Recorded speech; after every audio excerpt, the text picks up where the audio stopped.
Hi, boys and girls. The story for today is about Queen Esther. We're going to talk about Esther.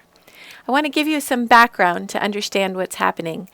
We're still not, the setting of this story is not in Israel. It's not in the hometown of the Jewish people in Jerusalem. We're still outside in a different kingdom. This kingdom is the kingdom of Persia. So the Jewish people who live there aren't in charge. They're not in charge of the king or the people who rule. And in fact, they're not very well liked. The people are looked down on them. So that's how you have to remember where the Jewish people are right now. So there's the king of Persia. His name is King Xerxes. That's a cool word to say. And then he's got people who work for him. And some of those, you'll hear about some of those people who work for him. Now, as those people who work for him, some of them are jealous and some of them are not jealous, and you'll find out how those things happen. But it will remind you a little bit of the story we read of Daniel, which would remind you a little bit of the story we read about Joseph way back in the Old Testament. So listen for things that sound same to you and things that don't sound same. So this is the story of Esther. Raise your hand if you've ever heard this story of Esther. It's one of my favorite parts of the Bible. It's an interesting story. Okay, so we're not in Jerusalem. We're in a different part of the world. We're in the part of the world that was called Persia. Okay? King Xerxes was the great Persian ruler. And he had conquered over Babylon. Now, Babylon was where Daniel was. And now we have we talked about how one king was in charge and then a different king was in charge. So an army had come through and Babylon was taken care of, and now Persia was there. King Xerxes had many, many wives, but none to take the place of his first wife, his first queen, whose name was Vashti, who had been sent away from the kingdom because she had dared to say no to the king. Okay, he had asked her to come in and show off how pretty she was, and when he had some guests at a dinner party, and she said no, and he kicked her out. So to replace her, the king said, round up all the pretty girls throughout the whole empire of Persia.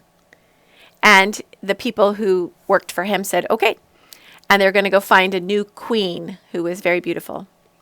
Now there was a man who worked for King Xerxes who was a Jewish man who loved the true and living God.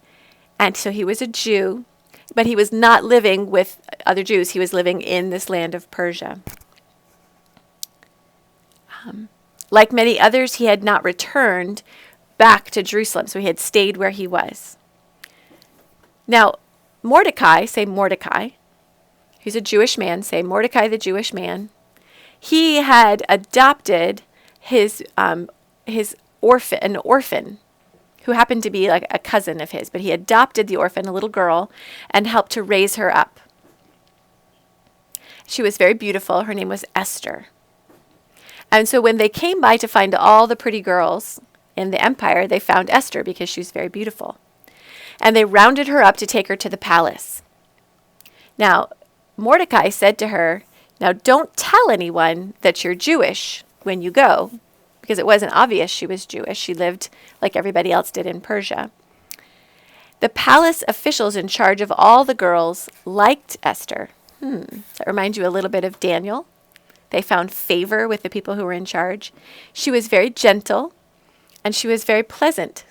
She didn't complain. She did not pretend to be better than everyone else, and she did not expect everyone to make a fuss over her. She was kind to others.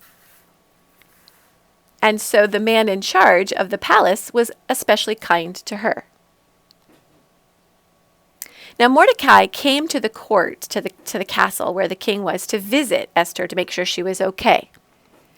Now, of course, Esther was kept strictly back with all the other women, but Mordecai could walk up and down outside the gate, and he could wait to hear how Esther was doing. After a long time of classes and beauty treatments, the girls were to choose a new outfit of clothes, and then one by one they were taken to the king. And when it was Esther's turn to go in to meet the king, when the king saw her, he decided that he wanted her to be the queen. "You shall be my new queen," he announced. Esther was glad and excited, but she was also frightened. She knew that the kings at that time had a lot of power. Obviously, he had a lot of power. He had sent his first wife, just kicked her out, right? So I'm not sure Esther thought this was going to be a very safe place for her.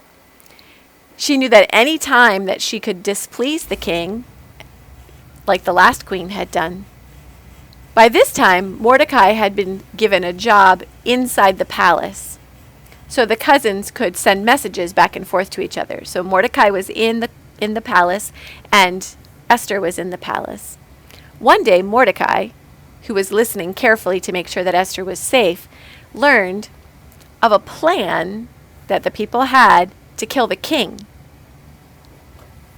He quickly passed this information to Esther, and Esther told the king. The people were found and taken care of, and the king thanked Esther and wrote it all down in their journal for what was happening in their kingdom. So that's the first story of Esther.